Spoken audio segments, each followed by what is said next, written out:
भगवते वासुदेवाय। प्राचीन समय की बात है। भारत में एक राजा राज्य करता था। वह बड़ा प्रतापी और दानी था। नित्य मंदिर में भगवत दर्शन करने जाता, ब्राह्मण और गुरु की सेवा करता। उसके द्वार से कोई भी मांगने वाला निराश होकर नहीं लौटता था। प्रत्येक गुरुवार को व्रत रखता और पूजन करता था। हर दिन गरीबों की सहायता करता। परंतु ये सब बातें उसकी रानी को अच्छी नहीं लगती थी। वह ना किसी का व्रत करती, ना दान में एक पैसा देती थी। वह राजा से भी ये काम करने को मना करती थी। एक समय की बात है कि राजा शिकार खेलने वन को चले गए। घर पर रानी और दासी थी। उसी समय भगवान बृहस्पति देव साधु का रूप धारण कर राजा के दरवाजे पर भिक्षा मांगने आए। साधु ने रानी से भिक्षा मांगी तो कहने लगी, हे साधु महाराज, मैं इस दान पुण्य से तो बहुत परेशान हूँ। इस कार्य के लिए तो हमारे पति ही बहुत हैं। आप ऐसी कृपा करें कि हमारा सारा धन नष्ट हो जाए और हम आराम से रह सकें। उस साधु रूपी बृहस्पति देव ने कहा, हे देवी, आप तो बड़ी विचित्र हैं। संतान और धन से कोई दुखी नहीं होता, इसको तो सभी चाहते हैं। पापी भी होता है, वो भी पुत्र और धन की इच्छा करता है।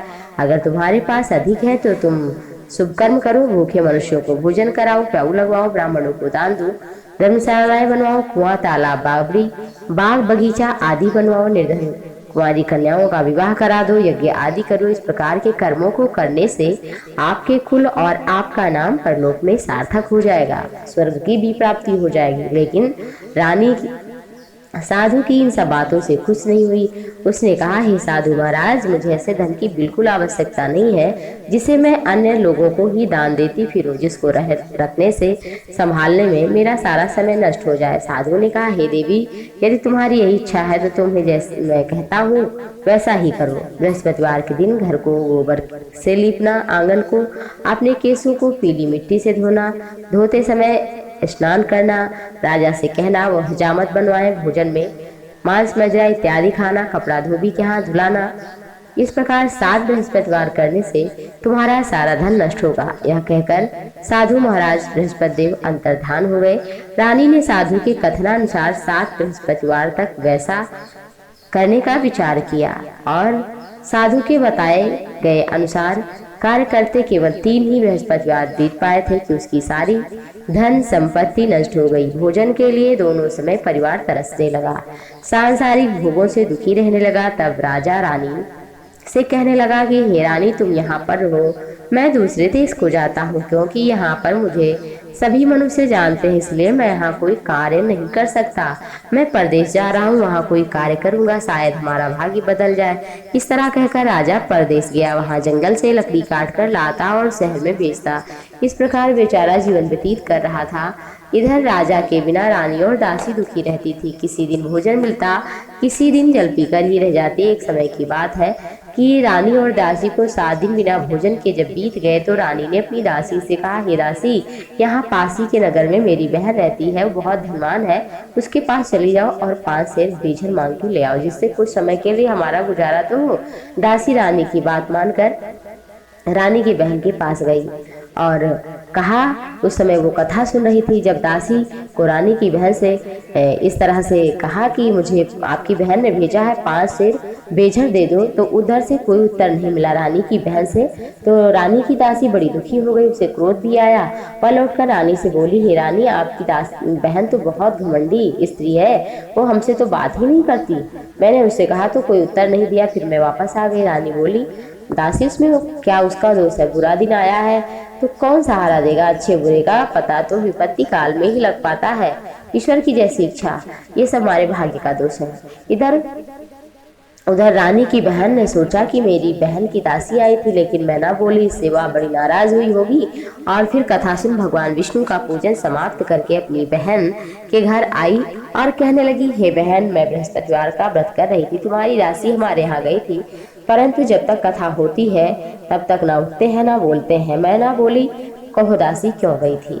रानी बोली, बहन, तुमसे तो कोई बात छिपी नहीं, हमारे यहाँ अनाज था नहीं, इस कारण हमने सोचा कि तुम्हारे यहाँ बेझर लेने को भेजे, तो इसीलिए 5 सेर बेझर लेने के लिए भेजा था। रानी की बहन बोली, बहन देखो, बृहस्पति भगवान सबकी मनोकामना पूर्ण करते हैं, शायद तुम्हारे घर में अनाज कहीं रखा ही हो, देखो तो एक बार। यह सुनकर दासी घर के अंदर गई और उसे ढूंढने में एक घड़ा बेझर मिला। उसे बड़ी हैरानी हो गई, क्योंकि एक एक बर्तन देखा था। उसने बाहर आकर रानी को बताया। दासी और रानी दोनों ये बात समझ गई, भगवान की कृपा है। दासी अपनी रानी से कहने लगी, हे रानी, देखो वैसे भी हमें भोजन मिलता ही कहाँ, इसलिए हम रोज ही व्रत करते हैं। अगर इनसे व्रत की कथा पूछ ली जाए तो हम भी व्रत किया करेंगे।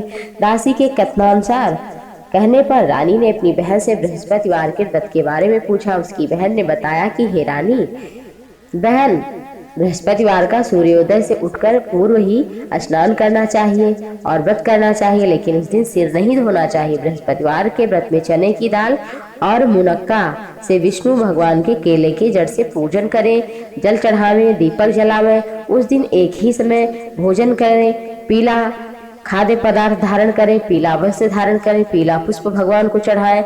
सब कुछ ज्यादा पीला ही उपलब्ध हो तो वही इस्तेमाल करना चाहिए। इस प्रकार करने से गुरु भगवान बृहस्पति देव प्रसन्न होकर के अन्न पुत्र धन प्रदान कर देते हैं।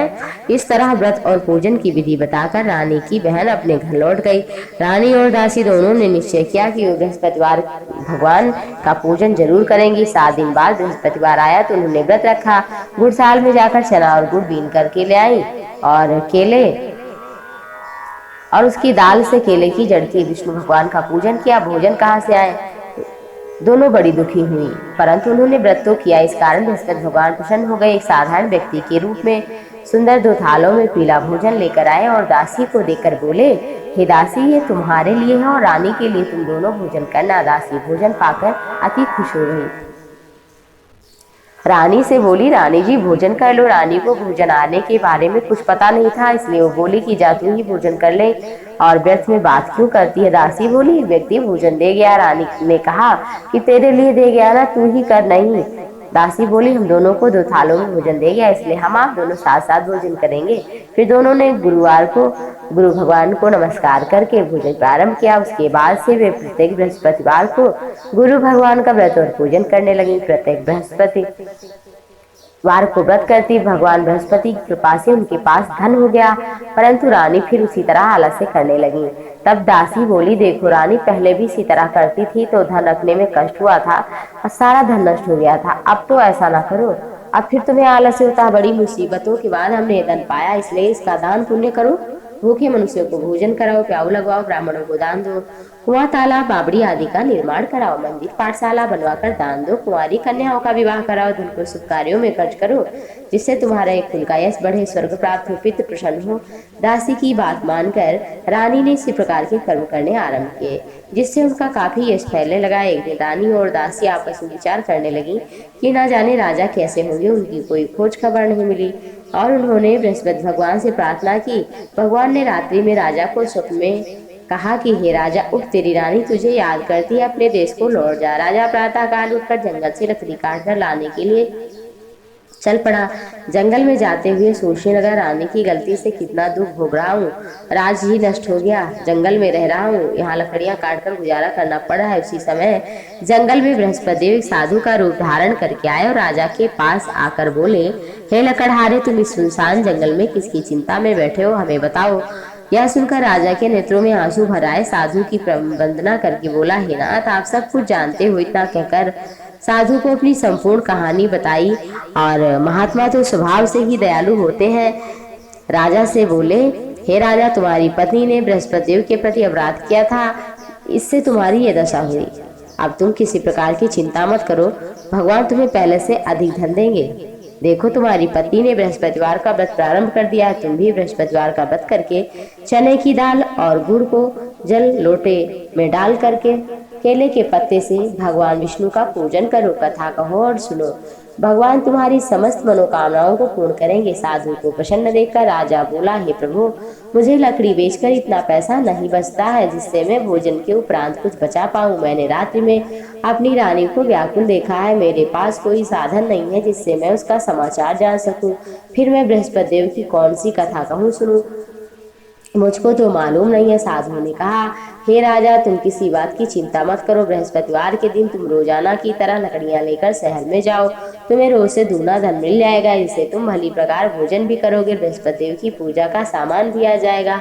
बृहस्पतिवार की कथा इस प्रकार है। प्राचीन काल में बहुत ही निर्धन ब्राह्मण था, उसके कोई संतान नहीं थी। वो नित्य पूजा पाठ करता था, परंतु उसकी पत्नी बहुत ही मलिनता गंदगी के साथ रहती थी। ना स्नान करती, ना पूजा करती, प्रातःकाल उठते ही सबसे पहले भोजन करती, बाद में कोई अन्य कार्य करती थी। ब्राह्मण देवता उससे बहुत परेशान थे, पत्नी को बहुत समझाते लेकिन उसका कोई परिणाम नहीं निकला। भगवान की कृपा से एक समय उस ब्राह्मण की पत्नी को गर्भ हुआ और 10वें महीने एक सुंदर कन्या का जन्म हुआ। निर्धन ब्राह्मण कन्या के जन्म से दुखी हुआ। धीरे धीरे ब्राह्मण की कन्या बड़ी होने लगी। बचपन से ही उस कन्या की रुचि भगवान विष्णु की पूजा में थी। प्रातःकाल उठ जाती, स्नान करती, विष्णु भगवान के मंदिर में जाती पूजा करने, बृहस्पतिवार का व्रत करके विधिवत पूजा पाठ करती। पूजा पाठ के बाद वह पढ़ने के लिए स्कूल भी जाती। घर से लौटते चलते समय मुट्ठी में जौ भरकर ले जाती और पाठशाला के मार्ग में थोड़ा थोड़ा जौ गिराती जाती। वही जब लौटती पाठशाला से तो वो जो सोने के दाने के रूप में हो जाते थे। लड़की उसे बीन कर ले आती थी। एक दिन की बात है कि सोने के दानों को साफ कर रही थी तो उसकी माँ ने कहा, बेटी, सोने के दाने को साफ करने के लिए सोने का ही सूप होना चाहिए। अगले दिन बृहस्पतिवार था। उसने बृहस्पतिवार की पूजा करते हुए प्रार्थना किया, हे प्रभु, यदि मैंने आपका व्रत विधि पूर्वक किया हो तो मुझे सोने का सूप दे दो। बृहस्पति भगवान ने उसकी मनोकामना पूरी करने का वचन दिया। पाठशाला से लौटते समय रास्ते में सोने का सूप मिला पड़ा हुआ। घर लौटते समय सोने का सूप अपनी माँ को दिखाकर वह सोने के दाने साफ करने लगी। उसी समय नगर का राजकुमार उसके घर के पास से निकला। उस सुंदर लड़की को देखकर और सोने के सूप में सोने को जो साफ करते देख राजकुमार मोहित हो गया। महल में लौटकर राजकुमार ने राजा से उस स्त्री लड़की से विवाह करने की इच्छा प्रकट की तो राजा ने ब्राह्मण को महल में बुलाकर राजकुमार से उसकी लड़की के विवाह की बात कही। ब्राह्मण तो तैयार हो गया। धूमधाम से उस लड़की का विवाह राजकुमार से संपन्न हुआ। दुल्हन बनकर ब्राह्मण की लड़की महल में चली गई। लड़की के चले जाने से ब्राह्मण फिर निर्धन हो गया। उसे कई कई दिन भोजन नहीं मिलता। बहुत दुखी होकर ब्राह्मण एक दिन अपनी लड़की के पास गया। अपने पिता से निर्धनता का समाचार सुनकर उसे बहुत सा धन देकर पिता को विदा किया। उस धन से ब्राह्मण के कुछ दिन तो आराम से गुजरे, लेकिन जल्द ही फिर भूखों मरने की स्थिति हो गई। ब्राह्मण अपनी लड़की के धन लेने के लिए लड़की के महल में पहुंचा। लड़की ने पिता की बुरी हालत देखी। पिताजी, आप कब तक मुझसे धन लेकर यापन करते रहेंगे? जीवन यापन आप कोई उपाय ऐसे क्यों नहीं करते हैं जिससे गरीबी दूर हो, धन संपत्ति आ जाए? ब्राह्मण ने कहा, तेरी माँ को बहुत समझाया, वो कुछ समझती नहीं। उसका फूहड़पन दरिद्रता का कारण है। तब कुछ सोचकर लड़की ने अपने पिता से कहा, पिताजी, कुछ दिन के लिए माँ को यहीं छोड़ जाओ। तब लड़की ने जब कहा तो पिता ने कहा, ऐसा ही होगा। लेकर आया। लड़की ने अपनी माँ से कहा, माँ, तुम प्रातः काल उठकर के स्नान करो, बृहस्पति भगवान विष्णु की पूजा अवश्य करो। पूजा करने से तुम्हारी निर्धनता अवश्य दूर होगी। लेकिन उसकी माँ ने एक भी बात नहीं मानी। तब क्रोधित होकर लड़की ने अपनी माँ को एक कमरे में बंद किया। सूर्योदय के समय माँ को उठाकर जबरदस्ती उसे स्नान कराया। फिर मंदिर में से ले जाकर भगवान बृहस्पति देव की पूजा कराई। कुछ दिन तक ऐसा करने से माँ की बुद्धि में परिवर्तन हुआ और वह स्वयं बृहस्पतिवार का व्रत रखने लगी। उसके व्रत के प्रभाव से ब्राह्मण के घर में भगवान विष्णु की अनुकंपा से धन की मानो वर्षा हो गई। दोनों पति पत्नी धन संपत्ति पाकर आनंद पूर्वक रहने लगे। विष्णु धाम को चले गए। लकड़हारा बने राजा ने उस साधु से भगवान बृहस्पति देव की कथा सुनकर बृहस्पतिवार का व्रत करके विष्णु भगवान की पूजा की। उस दिन से उसके सभी क्लेश दूर हो गए। लेकिन अगले बृहस्पतिवार को कामकाज में अधिक व्यस्तता के कारण वो भगवान का व्रत नहीं कर पाया। भगवान बृहस्पति देव लकड़हारे से क्रोधित हो गए और उसके भूल की सजा दी। उस दिन नगर के राजा ने नगर में घोषणा की कि प्रत्येक नागरिक मेरे यहाँ ही भोजन करेगा और जो नहीं करेगा उसे अपराधी मानकर दंड दिया जाएगा। लकड़हारा बने राजा ने उस नगर राजा की घोषणा को सुनी, लेकिन जंगल से लकड़ी काटकर लाने और बेचने में देर हो गई। इस कारण वह महल समय पर नहीं पहुंच पाया भोजन करने। तो राजा के सैनिक लकड़हारे को पकड़कर महल में ले गए। राजा ने उसे महल के एक कक्ष में बैठाकर भोजन कराया। उस कक्ष में खूंटी पर रानी का हार सोने का लटका हुआ था। लकड़हारा अकेले उस कक्ष में भोजन कर रहा था। तभी उसने एक आश्चर्यजनक घटना देखी कि देखते देखते खूंटी ही हार को निगल गई। थोड़ी देर के बाद राजा ने हार को गायब देखा तो सोच लिया कि लकड़हारे ने चुराया है और उसे कारागार में ढलवा दिया। लकड़हारा मन ही मन अपने भाग्य को कोसने लगा। तभी उसे मिले साधु का स्मरण, साधु जो जंगल में मिला था उसका स्मरण हुआ। थोड़ी देर में भगवान बृहस्पति सामने सन्यासी के रूप में प्रकट हुए और कहा, हे लकड़हारे, तूने भगवान बृहस्पतिवार की पूजा नहीं की, इस कारण तुम्हें कष्ट हुआ है, लेकिन अब चिंता मत कर। बृहस्पतिवार के दिन कारागार के दरवाजे पर तुम्हें कुछ पैसे पड़े मिलेंगे। उन पैसों से बृहस्पति भगवान का व्रत करके पूजा करना, सारा कष्ट दूर होगा। बृहस्पतिवार के दिन दरवाजे पर कुछ पैसे पड़े मिले, उनसे चना और गुड़ मंगाकर लकड़हारे ने बृहस्पतिवार की कथा कही और सुनी। भगवान बृहस्पति ने प्रसन्न होकर उसे नगर के राजा को स्वप्न में लकड़हारे को कारागार से मुक्त करने को कहा। सुबह राजा ने अपने कक्ष में आकर देखा तो खूंटी पर रानी का हार लटका हुआ है, तो लकड़हारे को मुक्त किया और धन आभूषण देकर विदा किया। लकड़हारा बना राजा उस नगर से चलकर अपने नगर में पहुंचा तो देखा कुआं, तालाब, बाग बगीचे आदि बने हुए हैं। बड़ा प्रसन्न हुआ। राजा ने किसी से पूछा, ये किसकी धर्मशाला है? लोगों ने कहा, रानी और दासी ने बनवाए हैं। राजा महल में पहुंचा तो रानी ने उसका भव्य स्वागत किया। तब राजा ने निश्चय किया कि सप्ताह में एक बार तो सभी पूजन करते हैं बृहस्पति देव का, लेकिन मैं तो प्रतिदिन व्रत किया करूंगा और 3 बार कथा कहूंगा। हर समय राजा के दुशाले में चने की दाल बंधी रहती और एक दिन में 3 बार कथा कहता। कुछ दिन के बाद राजा को अपनी बहन की याद आई। एक दिन घोड़े पर सवार होकर राजा अपनी बहन से मिलने के लिए चल पड़ा। अभी राजा नगर के बाहर ही पहुंचा था तो देखा कि कुछ लोग एक शव को लिए जा रहे हैं। राजा को स्मरण हो आया कि आज किसी को बृहस्पतिवार की कथा नहीं सुनाई है। राजा ने उन लोगों को रोककर कहा, भाइयों, शव ले जाने से पहले मुझसे बृहस्पतिवार की कथा सुन लो। लोगों ने राजा पर क्रोध करते हुए कहा, पागल तो नहीं हो? लेकिन कुछ बड़े बूढ़ों ने कहा, कहो भाई, हम कथा सुनेंगे, चलते चलते सुनाओ। राजा ने चलते हुए आधी कथा ही सुनाई थी कि शव हिलने लगा और पूरी हुई तो उठ करके शव बैठ गया। लोगों को बड़ी हैरानी हुई कि आखिर ये कैसे हुआ। तो लोगों ने निश्चय कर लिया कि ऐसी प्रभु की कृपा है, ऐसा प्रभाव है इस व्रत का, तो हम भी व्रत करेंगे। अब घोड़े पर सवार राजा चलते हुए एक किसान के पास पहुंचा। किसान अपने खेत में हल चला रहा था। राजा ने कहा, भैया, बृहस्पतिवार की कथा सुन लो। किसान झुंझला कर बोला, अरे भैया, देख नहीं रहे हो जितनी देर में मैं खेत तुम्हारी कथा सुनूंगा तब तक 4 हरैया जोत लूंगा। राजा निराश होकर चलने लगा। तभी किसान के बैल लड़खड़ाकर इधर जमीन पर गिर पड़े। किसान के पेट में भी जोर से दर्द होने लगा। उस समय किसान की पत्नी जब खाना लेकर आई तो उसने किसान के इस बारे में पूछा। किसान ने घुड़सवार की सारी कथा बताई। किसान की पत्नी दौड़ती हुई राजा के पास पहुंचकर हाथ जोड़कर बोली, भैया, मैं तुम्हारी कथा सुनने को तैयार हूँ। राजा ने उसके साथ खेत पर पहुंचकर बृहस्पतिवार की कथा सुनाई। तभी बैल उठ करके खड़े हो गए। किसान के पेट का दर्द भी तुरंत ठीक हो गया। राजा अपनी बहन के घर पहुंचा तो उसकी बड़ी ही आवभगत होने लगी। अगले दिन सुबह उठकर राजा ने देखा सब लोग भोजन कर रहे हैं। किसी भूखे को बृहस्पतिवार की कथा सुनाऊं तो कैसे सुनाऊं? अपनी बहन से पूछा। बहन ने कहा, भैया, यहाँ तो कोई ऐसा नहीं है जिसने भोजन ना किया हो। तो कहा कि अगर नगर में कोई हो तो किसी को भेजा गया। वहाँ पता चला एक गड़रिये के घर में उसका बेटा बीमार था और वो भूखा रह गया था, उसे भोजन नहीं अच्छा लगा था।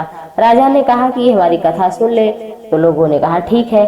अब कथा सुनाई और गड़रिये का पुत्र ठीक हो गया। एक दिन राजा ने फिर अपनी बहन से कहा, बहन, हम अपने घर को चलेंगे और अब तुम भी तैयार हो जाओ, कुछ दिन वहाँ रहकर लौट आना। राजा की बहन ने अपनी सास से पूछा कि मुझे जाना है। तो कहा सास ने कि तेरे भाई के तो कोई संतान नहीं है, तू चली जा, पोतों को मत ले जाना। दूसरे कक्ष में बहन और सास की बातें राजा ने सुन ली और फिर उसने कहा, रहने दो बहन, फिर कभी चलना। और उदास मन से रानी के पास लौटकर आया राजा। और जब रानी ने पूछा कि दुखी क्यों है तो राजा ने कहा कि हमारे संतान नहीं है देवी, इसलिए हमें कोई पसंद नहीं करता, हमारे घर आना नहीं पसंद करता। रानी ने राजा को समझाया कि हे प्राणनाथ, बृहस्पति देव ने हमें तो सब कुछ प्रदान कर दिया है, अब उनकी कृपा से संतान भी होगी। बृहस्पतिवार को विधिवत व्रत करते हुए राजा रानी ने भगवान बृहस्पति देव की कृपा मांगी और उनकी कृपा से कुछ ही दिनों में स्वप्न में दर्शन हुए भगवान के। और राजा से भगवान ने कहा, हे राजन, तेरी मनोकामना अवश्य ही पूर्ण होगी। 1 सप्ताह बाद ही रानी गर्भवती हो गई। 10वें महीने रानी ने एक सुंदर पुत्र को जन्म दिया। राजा रानी जीवन पर्यंत बृहस्पतिवार का व्रत करते, धर्म करते, उनके घर में पुनः धर्म की धन की वर्षा होने लगी। आनंद पूर्वक जीवन यापन करते हुए राजा रानी बृहस्पति भगवान को विधिवत उनका व्रत करके जो स्त्री पुरुष भगवान विष्णु की पूजा करते हैं वो उनकी मनोकामनाओं को पूर्ण करते हैं। और इधर राजा रानी भगवान की कृपा से वैकुंठ धाम को गए। तो जो स्त्री पुत्र धन इत्यादि की कामना करते हैं, जिनके जीवन में अशांति है, उन्हें अवश्य ही ये व्रत करना चाहिए। बोलो बृहस्पति भगवान की जय।